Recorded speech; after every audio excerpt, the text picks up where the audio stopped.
Yeah. I love my HBCU. And boy, I love it, love it. I love it, love it. I love my HBCU. And man, I hope my team they won one. Yeah. I hope my team they won one. Yeah. Man, I hope my team they won one. I hope my team they won one. Yeah.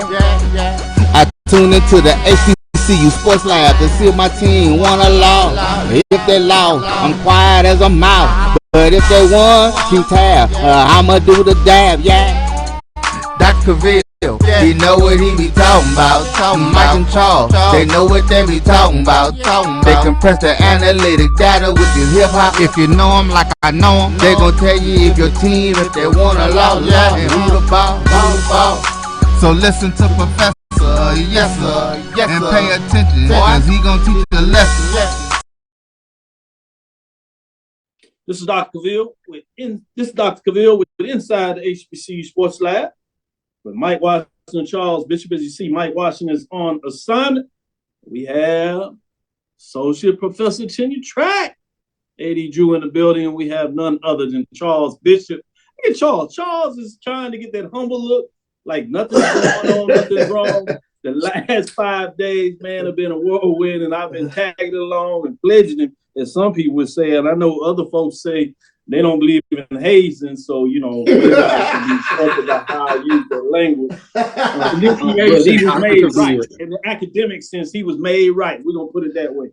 With that being said, he traveled with me, part of a doctoral student, as we got funds from Texas Southern University, a grant that I wrote for critical sports studies. Got a chance to go to CSRI, that is a College Sports Research Institute in Columbia, South Carolina, presented some research. Particularly, his research topic was on coach crime, the prime effect, as we called it, way back in the day before you heard other folks speaking about it. And it's on record, it's taped, so you can go back and check that out, just for those that like to verify sources, since we're talking academically. And then on Monday, he got a chance to present part of TSU Research Week as a graduate student. He did his thing. That one he had to run solo. So, you know, he really got the big head and showed out. So it's my time to kind of deflate him, because, you know, he was all that. Before I asked him his thoughts and then get into some news of the day, let me do this appropriate. Welcome to episode 377 Inside the HBCU Sports Lab radio show and podcast, the show that's covering the sporting HBCU for all things HBCU sports. For institutions large and small, from the NCAA to the NAIA, we share insights and information on the HBCU sports culture, HBCU athletic aesthetics, to facilitate the story of HBCU athletic programs and the business of HBCU sports. Simply, we like to call it HBCU sports pedagogy. I'm your host, Dr. Kenyatta Cavil, along with my co-host, Mike Washington. Charles Bishop, as I said, Mike Washington is out on assignment. So we have A.D. Drew in the building, and we're filming from our home studios and sending a signal live to our KCWH 1230 AM studios in Texas with the Radio Hall of Famer, multi-Hall of Famer Ralph Cooper in the beautiful home of Texas Southern University from Houston, Texas, home of the Final Four HBCU All-Star game. Houston Rockets hosting LeBron James and the Los Angeles Lakers. Just so many opening MLB with the Astros, who are the World Series champions, if you would. So a lot going on this weekend. So you see why we're running ragged and tired. Let me get back to Charles before we get to this train too far off the rail. Shout out to everybody joining us. Appreciate the lab listeners. With that being said, Charles, what did you think about everything, man? Your new claim to fame. What did you think? Oh, it's a tremendous experience being at CSRI. And especially, I don't know, Dr. Cavil, you're real humble, but the listening audience needs to absolutely understand the giant that is Dr. Cavil within this sports studies, sports leadership world. Everybody knows him at this conference. So to be able to tag along with one of the giants within this field of study is tremendous. And to get an opportunity to present research, Dr. Cavil's research in regards to the prime effect, it was a tremendous experience. We got an opportunity, I think we mentioned last Thursday, to see a sneak preview of the movie Air, which detailed, the Nike's acquiring Michael Jordan essentially to be a spokesperson for Nike. Tremendous experience, but just to be in the company of all these sports management majors and doctoral students and people who are really heavy hitters within this studying the business of sports, a tremendous opportunity. I would cherish it, definitely. Free the athletes. Hashtag free the athletes. Free the athletes. Free the athletes. Charles, tell you a little more about that. We brought him in the dark side, as we like to call it. Free the athletes. That's it. Yes, indeed. Always free the athletes. As he coined it. I like. Oh, he all in now. 80 Drew, I see it looks like you're a little bit in the office class now, putting in some of that work. You moved over from the adjunct side, and now you see the life is not as gracious and beautiful as you thought. You got all kinds of hours grading multiple papers. Yeah, it's tough. I see you. How you doing today? The ironic thing is, Doc, since I got finished with my quote unquote 9 to 5 portion of my job after 5 o'clock, I realized that I was not going to make it home in time to get to my home studio to do the show. So I decided to hang out here at the office. And what did I do while I was hanging out here in the office, Doc? You just said it, grading papers. So, it's just kind of ironic that you say that as a joke, but that's what I seriously was doing 30 minutes ago, my brother. And hey, it wasn't a joke. I saw it in your eyes, man. I've been at this long enough. I can see it in your eyes. I see grading paper look in thy eye. I know what it looks like. The 1,000-yard stare. You see the frustration. You see the frustration of looking at college students who just don't read the simplest of instructions when doing the paper and lose the simplest points. Great content, but you didn't put a doggone title page on that. Great content, but you didn't. You put your reference. You didn't put your name on the but paper. You didn't cite it at the end of the paper. So, right. Anyway, and like you said, the simplest thing for doing your presentations. I used to love to present when I was in grad school as a master's student. So ultimately, I'm going to get back to that level as I pursue a terminal degree. Hopefully, sometime soon, I get back into that presentation mode. I love to present. No doubt. Silas Edward McMorris, Carol Keelam. Lennon Blow says, good evening, fellas. I'm here for class. How do you think my Norfolk State Spartans will do in football this season? I'll be interested. I think they're going to do a little bit of a bounce back. I know a lot of people are down on the Norfolk State Spartans. I like Odoms. I think Odoms is going to quietly push forward. So I look for them to see at a minimum a winning record. I think they're going to move forward. And as I said, shocks people. Good evening, everywhere. PV is in the lab. You'll hear more about that as you get into these spring practices and things of that nature. People are getting ready. As we said, Silas Edward McMorris says, good evening. Mary Allen is in here saying hello to everybody. HBCU Land, Emma Price, Edwin D. Moore, Ricky Burton's in the building. G. Boom Holly is always sending us love. G. Boom Holly will be taking pictures at the All-Star HBCU game classic. And so that'll be interesting to see what he brings home, as he always does great work. Willie Alex Hine representing the CIAA in the house. Jerome G. Sutton, he's representing the mighty band over there in FAMU land. Carol Keelam, Jazzy Faye, Charles Bishop, I see you making sure that he's online getting us ready. Brother Wendell Davis says greetings. So appreciate you all checking in with us. Let me do the honors with some news of the day. It happens to be a school that I am somewhat aware of. Prairie A&M claims SWAC bowling tournament title.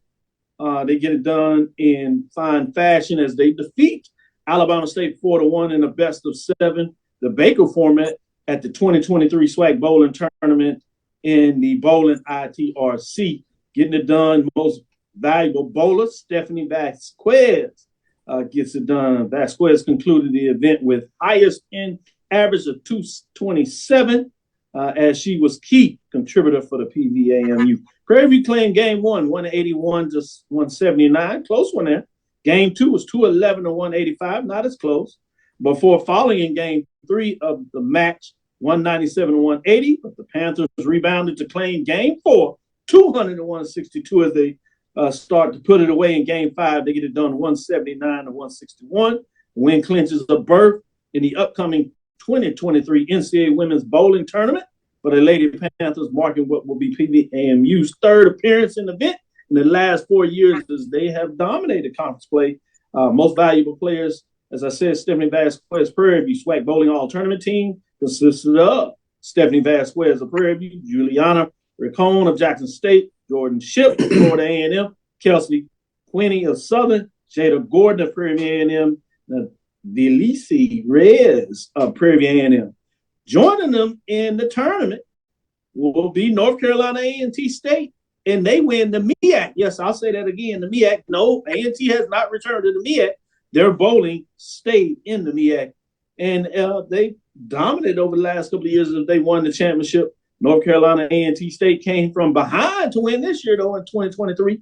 Mid-Eastern Athletic Conference MEAC Bowling Championship on Sunday afternoon, defeating Monmouth University 4-3 at Penn Boys on the bench. This marked the third straight title for the Aggies and their 8th overall. North Carolina A&T State earns the MEAC automatic bid to the 2023 NCAA Women's Bowling National Championship, and selection show will be aired live on NCAA.com on Wednesday, April 29th at 4 p.m. So check that out tomorrow, and that is 4 p.m. Eastern. So we'll keep you updated and let you know how those matchups are coming. In terms of the outstanding performer was Lauren Thomas Westgate, North Carolina A&T. Outstanding coach is Kim Terrell Kearney of North Carolina A&T, and also Melanie Caton of North Carolina A&T were part of the all-tournament team along with outstanding performer Lauren. With that being said, a lot of stuff going on, a lot of big news there. Charles? Ask this quick question, and it made me curious, especially looking at PV and North Carolina A&T winning bowling championship. But just curiosity with regards to the popularity of bowling with this generation, especially when you talk about the explosion of esports and things of that nature. Has bowling in any way lost the stature that it once had, maybe from a generation prior? I don't think so. I think it's still kind of big, particularly on the women's side. I think you see it playing more. I think it's pretty popular. Obviously, MEAC has won national championships in terms of what they're doing in Maryland, Eastern Shore. So I think it's pretty popular. I think it's going to continue. But to your point, I think sports is going to explode. It's continued to get bigger and bigger. I think what's going to be interesting to see the demarcation of how fast and how big esports gets is if you'll ever see NCAA put it in its umbrella, but you have some esports folks that have their own association that would love to keep it separate. So that's going to be intriguing just to kind of see what that looks like. A lot of schools have esports. Many of them are involved more on the student service side versus in the athletic office. So that's going to be intriguing to see how popularity it comes. We already know the magnitude from a global perspective, but in terms of a sporting perspective of getting that glaze, I think that's going to be the indicator to see what that looks like. Great question there in terms of that. Any news in terms of softball updates? Anything you want to get there? Or I can jump in here and share some of that. Actually, a couple of basketball notes. Southern men's basketball looks like Tulane assistant Kevin Johnson is reportedly the choice to take over the program, and that's per Stadium's Jeff Goodman with regards to Kevin Johnson. But Kevin Johnson spent time, of course, at Louisiana Lafayette under head coach Bob Marlin, helping the program to 174 wins, including a 27-win season during the 2017-2018 season before moving to Tulane prior to the 2019 season. So we'll see what happens with Southern University and their basketball coaching search. I like this. Good information. Edwin D. Moore chops in on your question. He says, yes, Charles, bowling is still popular among the youth. Both his kids like bowling enough until they can do it as a family, and then they want to bowl with their friends from time to time. So just like young folks, as they mature, They want to kind of shed the parents a little bit. Yeah, we good. No, not so much. Telling you to get in your pockets. But with that being said, A.D. Drew, I know you're familiar with the time when your kids wanted to get in your pockets, probably still trying to get in there. But that being said, exactly. It doesn't seem to ever stop. Any news that you want to get out there before we take our first break?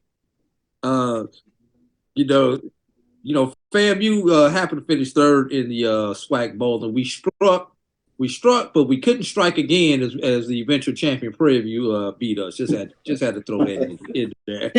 And tell Brian he don't have to worry about it. He don't have to put the shirt on there. We didn't bet on it. He already bought it, Doc, so he can wear it again. And interesting thing about the MEAC bowling, the top three finishers are all associate members: Monmouth, UAB, and of course the champion North Carolina A&T State. Just so I'll throw that out there. But you asked about softball. Well, Doc, look no further than the state of Florida for SWAC softball honors, as the SWAC has tabbed Florida A&M's Jenna Mobley and Bethune-Cookman's Haley Gonzalez for the SWAC weekly honors. Hitter of the week, Mobley led the Rattlers with 6 hits and 11 at-bats to go along with 4 RBIs this past weekend against Alabama State with a slugging percentage of .727. That's not an airplane. It's her slugging percentage. And an on-base percentage of .583. Gonzalez, 2-0 in the circle, picking up a pair of wins against Jackson State. Sorry, Charles. She worked 16.2 innings on the week with an ERA of 3.36 with 21 Ks in the series against the Tigers. Gonzalez struck out 8 batters in each of the first 2 games of the series, including a complete game in the opener. Man, she was throwing 21 strikeouts, boy. They couldn't put a bat on the ball for nothing. That being said, big-time matchup this weekend as you have FAMU and Bethune-Cookman fighting off. So it'll be interesting to see what that looks like, and we'll certainly keep you up to date. Big-time baseball honors. We'll get in that a little next segment as we get into some baseball matchups and talk about what went on in the SWAC. A lot of good stuff going on. We can even get into some of the outdoor track and field weekly honors as you had the Prairie relays this past weekend. We told you to keep your eyes on. With that, let's get into our first break. We'll be right back on the other side after this first break.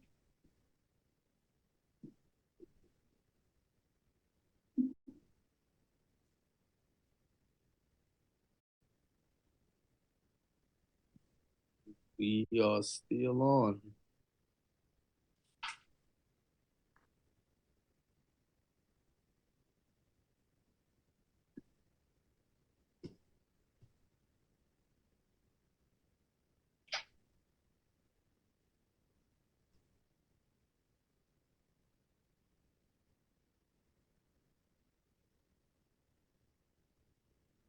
I'll tell you what, Doc, let's go right into the next segment.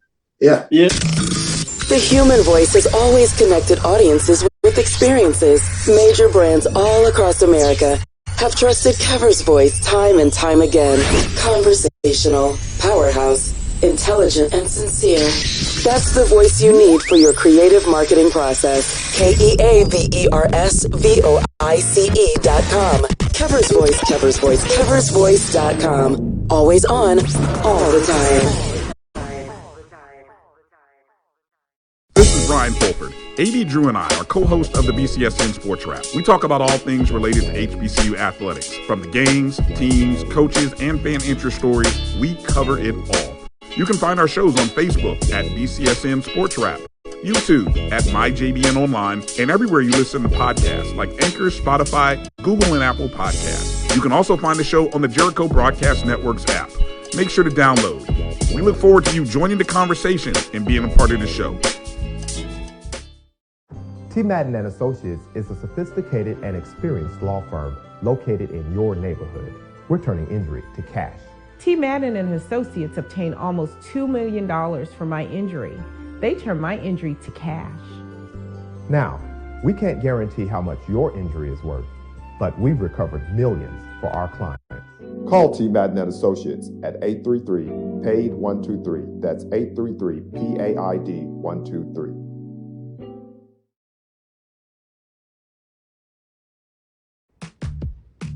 Nope. Nope. Come on, him? Ooh, I like him.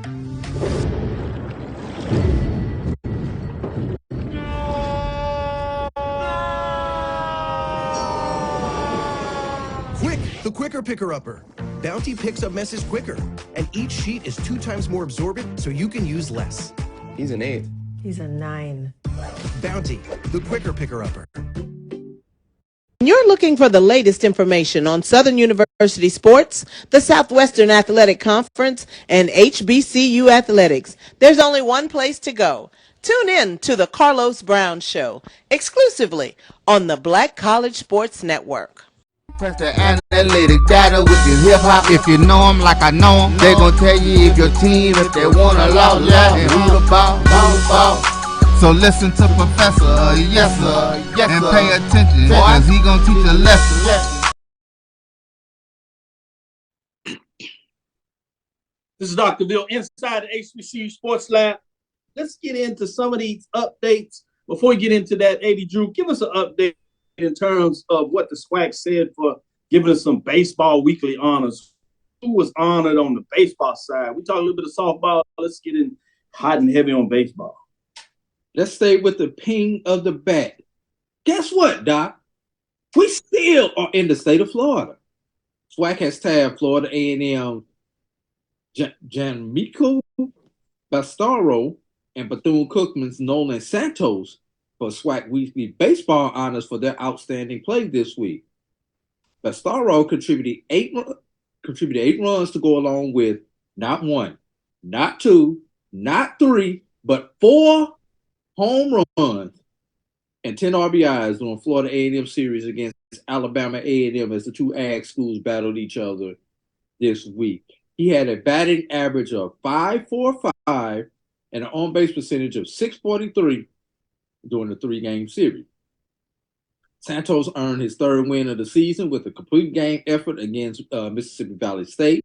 While on the mound, he only allowed 1 earned run on 4 hits and 11 strikeouts.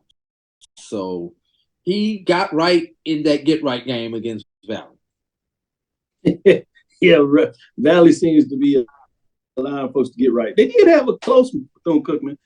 Bethune-Cookman had in 2 of those games, but they got it done as Bethune-Cookman is really looking good. When you talk about what's going on in the East Division, let's kind of focus a little bit on the East Division, and we'll come back and see what you think about the West, see as it went down. In the Eastern Division, you have FAMU that's jumped out overall, 6-0. They're 12-12. 3 straight wins as they sweep through their matchup this weekend, getting it done against Alabama A&M, which kind of surprised me a little bit in terms of how Alabama took 2 out of 3 last week to Jackson State. So that surprised me. But let me give you some updates on some of the scores so you know. First game jumped off, FAMU shut out. The Rattlers shut out the Bulldogs 16-0 in that matchup. And then they came back, defeated A&M 13-3. Now, these games were in Tallahassee. Tallahassee plays well there, but I had no indication that they would dominate and get the bats going like they did because they closed out the series, the sweep, 16-8 over the Bulldogs. And so the Bulldogs fall, obviously, in the standings to 2-4. They've lost 3 straight in terms of their series as they were rolling a little bit coming into it. So that's where you had in terms of that matchup. Let me give you a couple of other matchups on that Eastern Division side. We can then talk about those matchups and where we stand in week 2 as we're starting to see formation. It'll be intriguing to see what that looks like going forward. The other thing you got going on there, obviously, is Bethune-Cookman is at home against Valley. You saw what they were able to do in terms of get players of the week. When they kicked things off, Friday, Saturday, Sunday matchups, some of these teams played 2 double headers during the week because they were trying to get ahead of the rain that Charles told me about as we were flying back in that would happen. So when you look at what Bethune-Cookman was able to do at Valley, 13-3 in that first matchup. In the second game, much closer game, but Bethune-Cookman comes back from behind, gets it done 6-4 over Valley, and then they close out to get the sweep.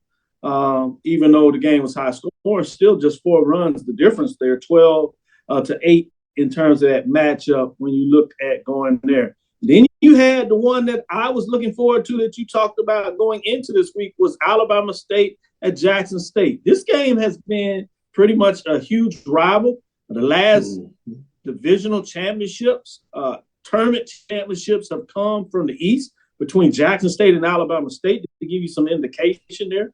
Other than that COVID year when Southern came back behind and defeated Jackson State as Jackson State was going for that undefeated season. But with that being said, you had the first matchup where Alabama State goes on the road and gets the game 9-2 in terms of just getting it done. And then you had the real close one where Alabama State comes from behind and wins Jackson State 9-7 in terms of that. And then the final game of the series that gave the Hornets the sweep was 6-3 over Jackson State. So what are you looking like in the Eastern Division? And FAMU, as I said, jumps out there 6-0. Bethune-Cookman is 1 game behind at 5-1. Alabama State is in third position, 4-2. Alabama A&M, 2-4, and then Jackson State at 1-5, and Mississippi Valley State at the bottom at 0-6. Mississippi schools in the Eastern Division are struggling right now, and the Florida schools are riding high. We'll see what that means with the Alabama schools in the middle. Let me go to you first, Charles. What are your thoughts in terms of what took place this baseball weekend? You can look at a couple of games that stood out to you, or in terms of the conference standings. Yeah, I think the shocker, of course, this weekend is Alabama State 3-game sweep against Jackson State in Jackson, where Alabama State's bats were tremendously hot. Jackson State's pitching went south, but you take a look at back-to-back weekends now. They dropped 2 or 3 to Alabama A&M last weekend, and then they drop a 3-game set to Alabama State. I think they're more than happy for the Alabama schools to not come to Jackson for a second or two. And the question that you look at, right now, with Florida A&M, Bethune-Cookman, and Alabama State up at the top of the standings, does it become a boat race now for teams like Jackson State and Alabama A&M, because those teams are just not going to back up.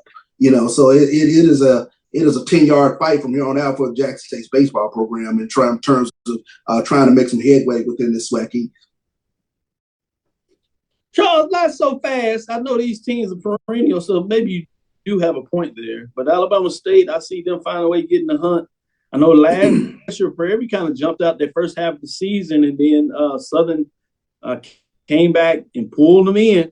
Mm-hmm. So it'll be interesting to see will this stay? Obviously, remember, this is just the first half, week 2, the long baseball season. You got the return trips, if you would, whether that is now hosting when you're on the road or if you go on the road hosting. So fascinating when you say that you're kind of concerned. It looks like some of this is getting away. I'm like, not so fast. I certainly understand. Let me go to you, Drew, in regards to what are your thoughts in terms of going on in the East Division? You're on mute there. My fault.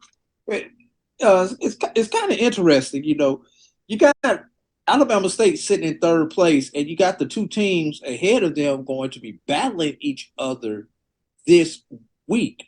So we're going to see 1 or 2 things happen this week. Either those teams are going to beat up on each other, somebody takes 2 out of 3, which is going to allow Alabama State to get back into the race. And if it's not FAMU, they can't jump FAMU, but they could possibly tie FAMU. And if that's Bethune, they could jump Bethune and go. Oh, by the way, Doc, Florida A&M, number 1 in the BCSN ranking. Bethune-Cookman, number 2 in the BCSN ranking. Alabama State, number 3 in the BCSN ranking. Also, take a look. It says something about that Eastern Division. Wow. It says something about the Eastern Division. I know we haven't got there yet, but I'm just looking at the schedule for next weekend. It's almost rivalry weekend in the SWAC, as everybody would play their quote-unquote travel partner or their rival, except for some reason Grambling is playing UAPB, and Southern Alcorn is a rival, but it's not Grambling Southern. So, everybody else is playing a rival. FAM plays Bethune, Prairie View, Texas Southern, Alabama State, Alabama A&M, Jackson State, and Valley. So, it's almost rivalry weekend in the SWAC. So, hopefully Jackson State. I would go ahead and call. I like it. Double rivalry weekend. As you said, Prairie come over Texas Southern. I'll be fascinated to catch some of these games in between everything else that's going on in Houston. I did not say between the McDonald's All-American game, the HBCU All-Star game, the Final Four. Yeah, Houston's a spot. Houston's a spot. Houston is a spot this weekend. Period. But, as you bring up the rivalry weekend, I thought it was interesting because Grambling and Southern actually started things off in week one, oddly enough. How that scheduling went off, to your point, in regards to what goes on there. So I'm fascinated about some of that in terms of how that's moving forward and what that looks like. Let's get back on the other side. We'll take our next break and we'll come back and we'll turn it to the Western Division and see what your thoughts in terms of the Western Division. So we'll stick with us. We'll be right back after the second break, come back on the other side and talk about the SWAC Western Division. In Texas, and I have a good red meat blend. Texas Cowboy Dust is designed for steak and other red meats. It's out to be my most popular spice blend, made with onions, peppers, ground mushrooms, pink salt, and other spices. Texas Cowboy Dust also goes great with chicken, pork, vegetables, and adds a restaurant quality sheen to gravies and sauces.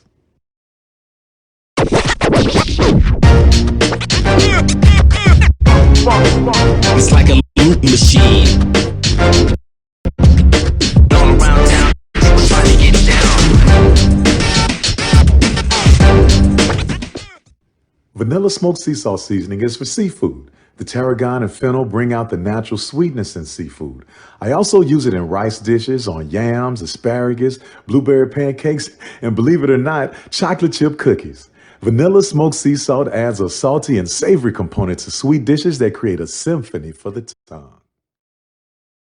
From novice to aficionado, find yourself here. High quality cigars plus personal customer service.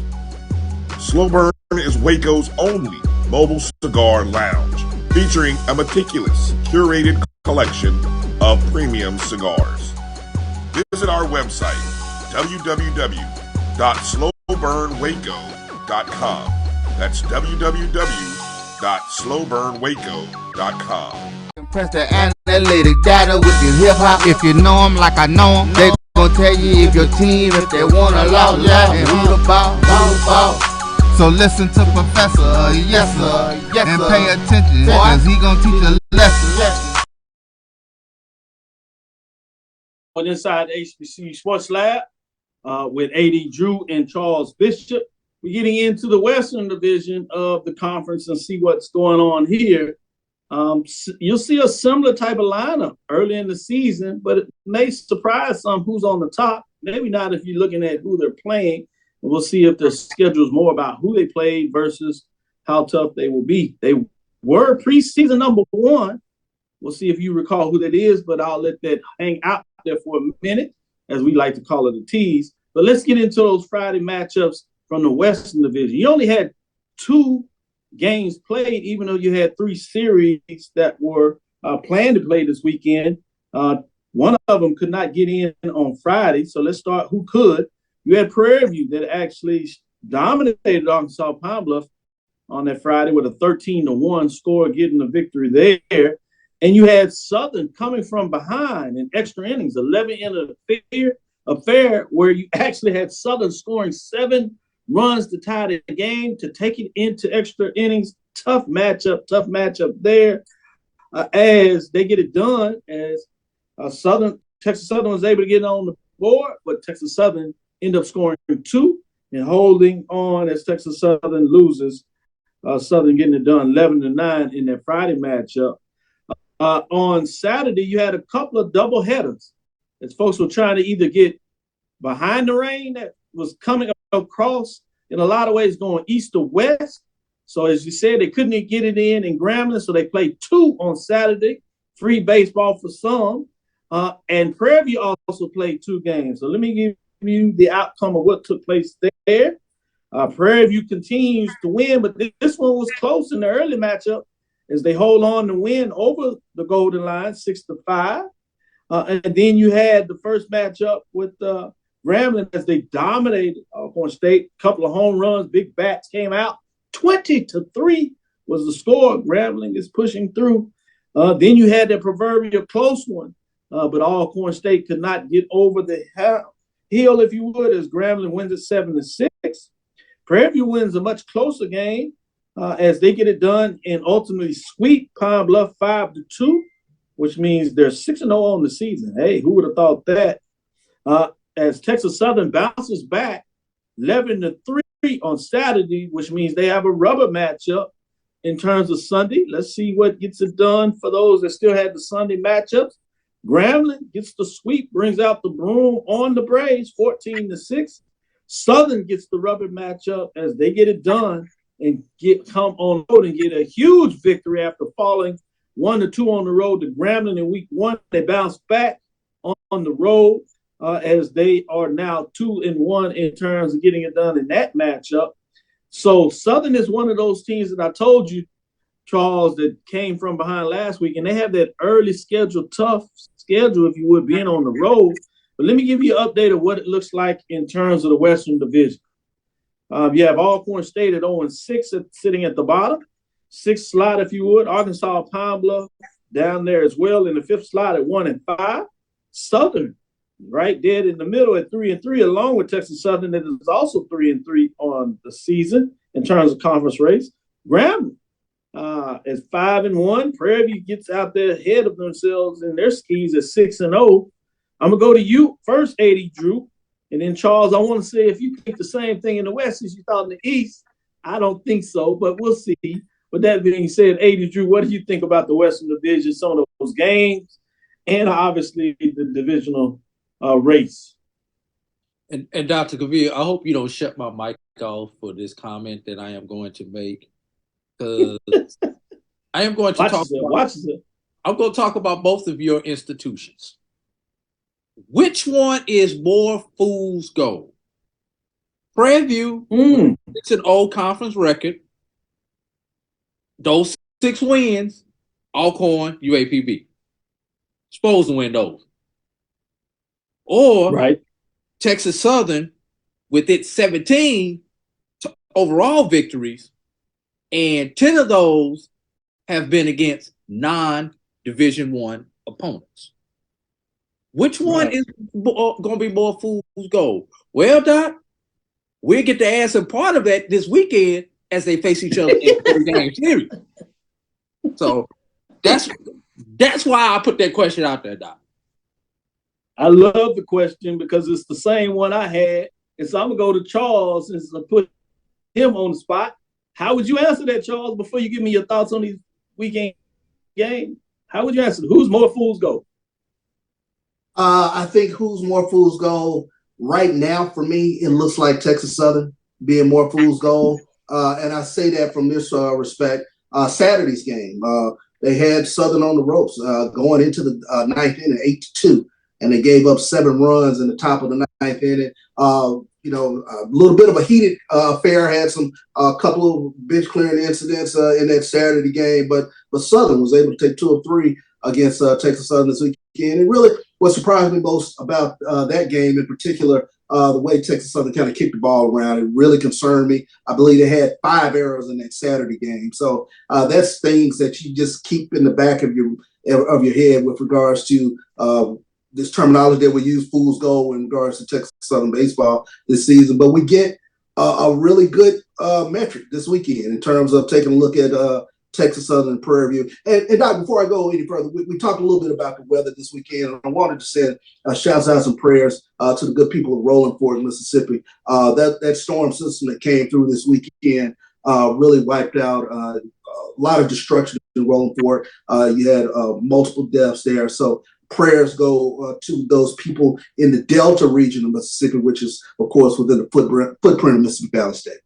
And while we're at it, let's not forget about those who were victim of the school shooting in Nashville yesterday. We're going to send prayers and shout outs. So let's all include them, as it makes no sense that you send your child, grandchild, niece, nephew, whatever to school, and you hope that they come home. That is not where I hope that my child would come home from school.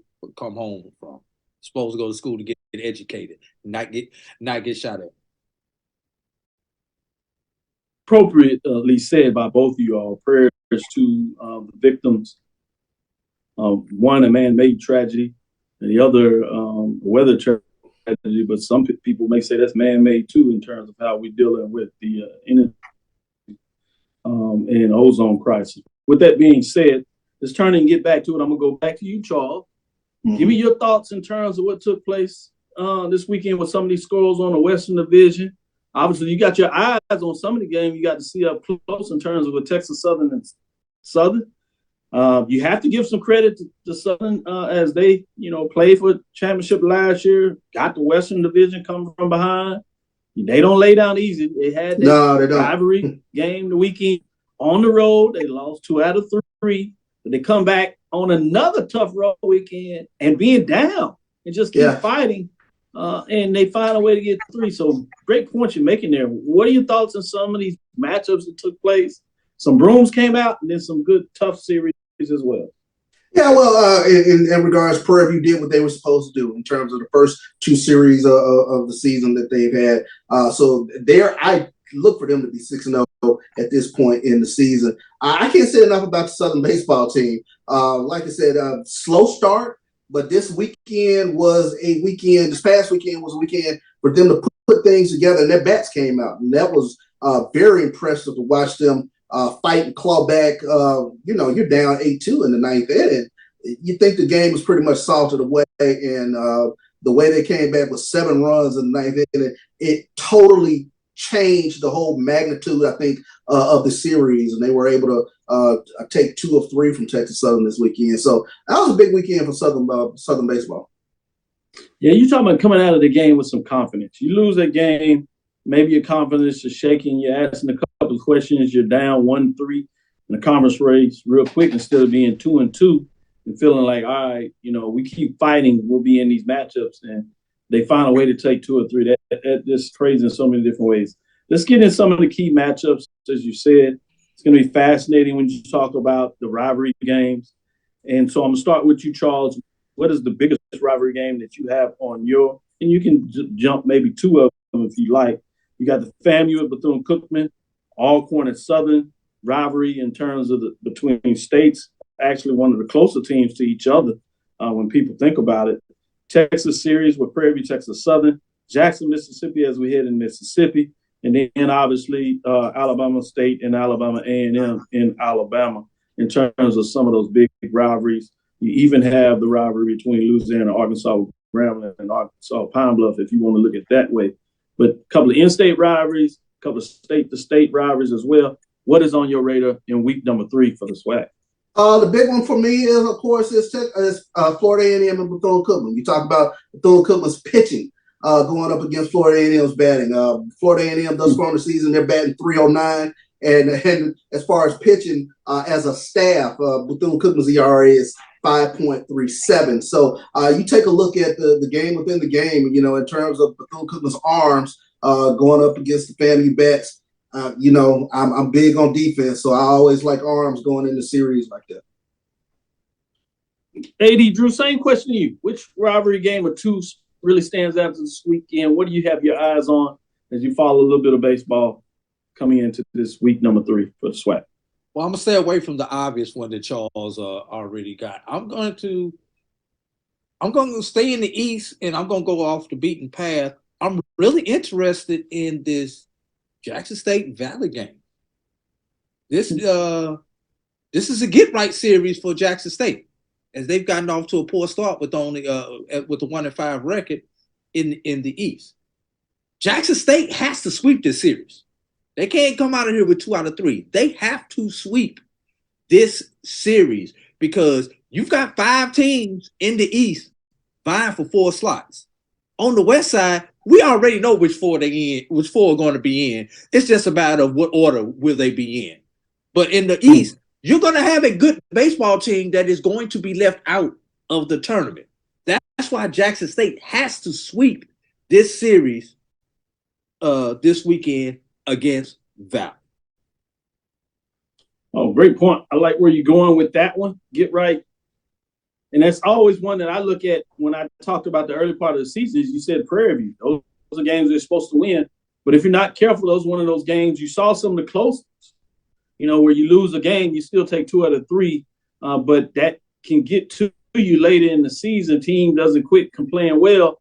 Can now you put the pressure on Southern to sweep, obviously, Alcorn, which is a tough series just because they're going to get up for each other. You push it, as you saw Grambling swept Pine Bluff. So it's going to be interesting when you talk about some of those matchups. So I like the fact that that is something interesting to look at, not particularly just because that Jackson State shouldn't find a way to get it done with Valley, but can they do what needs to be done and really sweep that instead of just finding a way to maybe take 2 out of 3 and Valley in the back of the head saying, hey, we'd like to maybe get us 2 of them ourselves and see if we can find a way to kind of get rolling. So you're right. That's the intriguing one to kind of keep your eyes on in many different ways, what that looks like.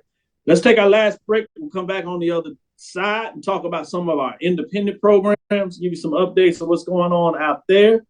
Some teams playing decent baseball, other teams not so much, and we'll tell you what that looks like. Stick with us for our last break. We'll come back on the other side and give you some updates of the independent programs in the NEC as well as the Colonial. Stick with us. We'll be right back after this last break. Group is a Florida-based marketing and training consulting firm. We help businesses communicate to their target audience and engage them in conversation. We also help to expand their audiences, which will ultimately result in growth for those organizations.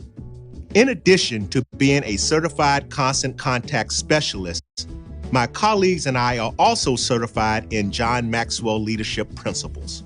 We use these proven principles to conduct workshops, training, and private coaching sessions for individuals and companies looking to take things to the next level. Contact us to schedule a free consultation. Issues today, don't delay, call Cuvée. Since 2002, Empowerment Resources, Inc., a nonprofit organization, has empowered more than 1,500 youth and adults in Duval and surrounding counties. Through its programs, Journey into Womanhood, Girls Mentoring, Life Skills for Teens, and Parenting Education Coaching. To get involved with programs, volunteer, or donate, visit www.empowermentresourcesinc.org. Follow us on social media, facebook.com/empowerment.resources and instagram.com/empowermentJAX. It's never too early to plant the seed, to share the tradition, and instill a sense of pride in your HBCU with your little ones. HBCU Pride and Joy Children's Boutique helps you share your school spirit with a wide selection of adorable kids' apparel and accessories officially licensed from your favorite HBCU. Visit hbcupridejoy.com and follow us on all social media at HBCU Pride Joy on Facebook and Twitter. Are you hungry for authentic Caribbean food like jerk chicken, oxtail, red snapper, shrimp, tofu, and rasta pasta? Well, find your way over to Mango's Caribbean Restaurant, 180 Auburn Avenue, right next to Royal Peacock in downtown Atlanta. Them belly full, but we hungry. Mango's Caribbean Restaurant, open daily from 11 a.m. to 10 p.m. And on Friday and Saturday, we're open till 4 a.m. Come to Mango's and put some spice in your life. So we've got a good thing going. Mango's Caribbean Restaurant, 180 Auburn Avenue, right next to Royal Peacock in downtown Atlanta. For more info or directions, call 404-698-3992 or log on to mangoscaribbeanrestaurant.com. For instant coupons, text MANGOS to 313131. Tell your mama hungry, papa hungry, brother hungry. Mango's Caribbean Restaurant, authentic Caribbean cuisines. Press the analytic data with your hip hop. If you know them like I know them, they gon' tell you if your team, if they wanna loud and who the ball. So listen to Professor, yes sir, and pay attention, cause he gon' teach a lesson. This is Dr. Bill with Inside the HBCU Sports Lab. with Mike Washington, Charles Bishop. Mike is out on assignment, so we have Professor Drew and Professor Bishop as we can go into the independent programs and step outside of the big program with SWAC, with all these baseball East and West. We'll go into our independent programs. As you know, MEAC is no longer playing baseball as 4 teams go into the Northeastern Conference. We'll give you a breakdown. But let's start with North Carolina A&T as they're in the Colonial. Don't look so fast. Your Aggies are tied for 4th with William and Mary in the Colonial sitting at 5-4. They lost their last game, but they did take 2 out of 3 when you look in terms of the series race.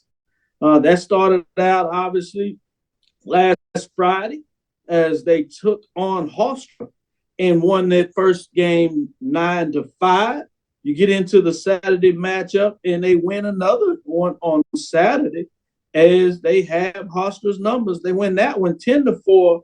Hofstra does bounce back and salvage the fact that they didn't get a sweep as Hofstra defeats A&T 5-3 in terms of the game on Sunday. So let me go with you, Charles, in terms of what some of your thoughts in terms of the matchups there of those games in North Carolina A&T as we get a little bit of the feedback there on the backside.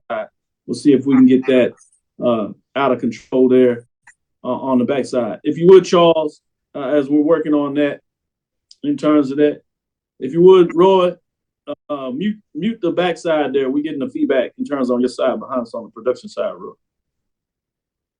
Charles, if you would, with the Colonial and North Carolina A&T, Aggies were able to take 2 out of 3. Yeah, I mean, I think it was a great weekend for North Carolina A&T. When you take a look at getting 2 out of 3 against Hofstra, they're playing great baseball. The big thing with North Carolina A&T, you take a look at statistically, they have some pretty good pitching up there. So pitching takes you a long way. So we'll see what North Carolina A&T is going to do the rest of the season.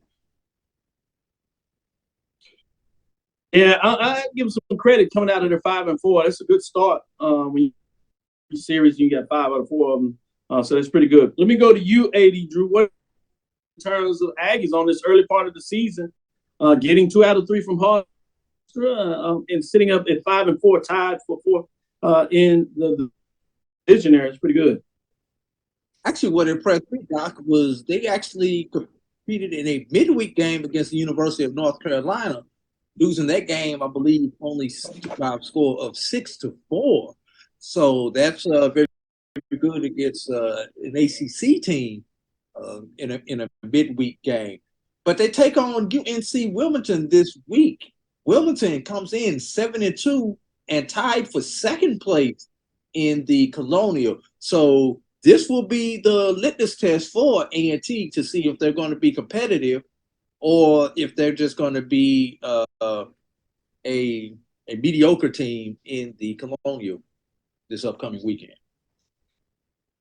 Yeah, you're talking about a good way to start. It'll be interesting to see, as things play out in terms of what that looks like. How much of that is kind of like maybe what some of people are thinking about with Prairie is a function of maybe who they play in terms of where teams stand in the conference. Obviously, so many ways it looks like College of Charleston, similar to what they did in basketball, is jumping out there, and then you have Elon is starting at 8-1, just to give some folks an indication that A&T is 3 games back, just 1 weekend series if they can get it done.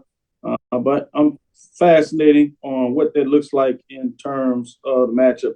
Let's go a little bit to the NEC to see what's going on that side. Give you some updates in regards to those teams playing over there, namely Maryland, Eastern Shore, Norfolk State, to give you some of those teams in terms of what they were able to do this past weekend and see who's staying in the race and trying to find a way to get it done in those matchups. In terms of Friday, you had Coppin State as they were taking on in their matchups there. You have Maryland Eastern Shore, I should say, as they lost to Sacred Heart 7-2. You had Norfolk State that's still trying to find a way to win, but they lost to Central Connecticut that is leading in the conference over in Northeastern Conference 8-4.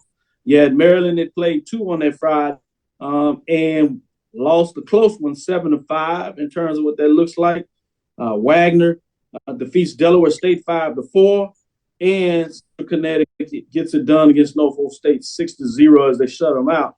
So HBCU programs didn't fare very well on their Friday matchup. Some of them playing singles, other ones playing doubles in terms of that to see if they can avoid getting swept. In terms of weekend, you had Coppin as they lose 14-7 to Fairleigh Dickinson in terms of what took place.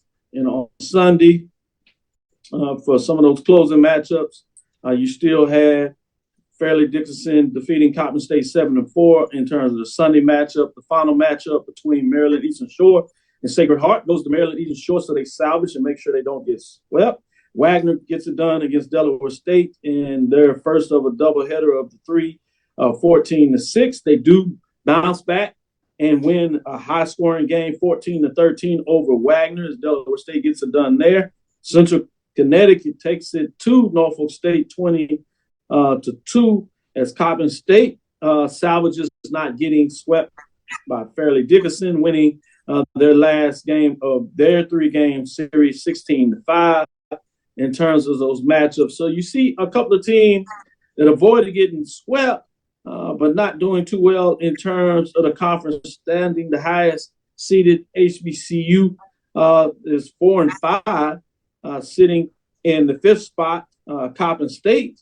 And you have Maryland Eastern Shore sitting near the bottom of the conference at 3-6. Behind them is 2-7 with Delaware State. And then you have Norfolk State that only played 6, but they're 1-5 in terms of what they're getting done in the Northeastern Conference, sitting at the bottom of the conference. Let me stay with you, 80 Drew. Not a lot of hope to think about there, but there's some folks that make sure they get the brooms put out. But what are your thoughts of some of the HBCU programs in their inaugural season over there in the Northeastern Conference, NEC, as they like to call it? It for Norfolk has been feast or famine. First conference series, swept. Second conference series, they swept their opponent. You know, the last one was a 2 out of 3. This week they have a non-conference matchup against Hartford, so opportunity to work some kinks out in a weekend series before they come back and get back into it in the month of April, where every game in April is every weekend series in April is a conference series. So that's going to be the thing. The key is last year the NEC took 6 teams to their tournament, but they didn't have the MEAC 4 teams in there, as they now have 11 teams. So they had 7 at that point last year. Obviously, you don't want to have an odd amount of teams going to your tournament, so it made sense to take 6. This year, how many teams does the NEC take to its tournament? We don't know yet if they're going to remain at 6 or if they're going to expand it to 8. They expanded out to 8, where Coppin is in right now. They're sitting at 5. They expanded out to 8. Maryland Eastern Shore squeaks in at the number 8 slot as it currently sits. So what's going to be sad, Dr. Cavil, is unfortunate for a team like Coppin State to make it to the tournament and to get a decent ranking. They're going to have to beat up on their fellow HBCUs and use those as get-right games in order to improve their position the way it's shaping up right now. Who's the strongest of the lot amongst the HBCUs up there? Say it again. Who's the strongest of the lot between the HBCUs, Delaware State, Norfolk State, Maryland Eastern Shore? Coppin right now. Mm-hmm. Yeah, Coppin came out last year wanting to close as they were able to get out of the MEAC, and it looks like they continue, to play some solid baseball. But they sit at 4-5, which is the 5th slot in there. So as Drew said, they look to be the team, and that's why he's saying that they could be the one using the other HBCUs to kind of get right and bolster the conference to make sure they sit in that top 6 if they're only still taking 6, or position themselves to get up higher if they take top 8 teams. Great points. I like that. Let me go to you, Charles. What are your thoughts? I saw your face there. You didn't seem very excited. You kind of seemed concerned about some of those scores I was putting out there. So I'm interested to see what direction you're going. Well, with regards to I was sitting here thinking about the pitching staffs of yesteryear, if you will, with the MEAC teams and in Norfolk State and Coppin State, and just curious as to the strength of those pitching staffs as they transitioned over into these other conferences. How are they stacking up? So those were the things that I was thinking about with regards to I guess I was caught in a moment of, wow, the MEAC baseball disbanding in these different conferences, and how are they still holding up well? Can I throw something on top of that, Doc, quickly? Sure. I'm wondering if the 4 MEAC schools are still recruiting as if they were playing in the MEAC, and maybe not recruiting as if they are playing in the NEC. It's probably a different type of recruiting. That we had a similar situation with Florida A&M when we came over to the SWAC. We had to, even though we were closer to a SWAC team style of play than Bethune was, we still had to recruit to play in that conference because just based on the dynamics of the conference, it's a different style of ball. Same thing when it comes to this baseball. Football, we had to recruit so that we could have kids who could go in the Northeast when it was cold.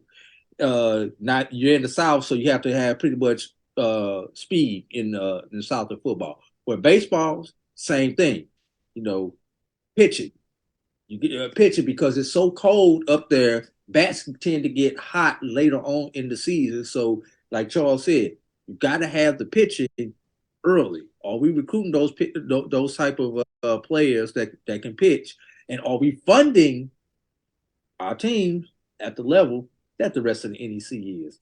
I don't want to go into any further because that'll take up a whole nother show right there, Doc.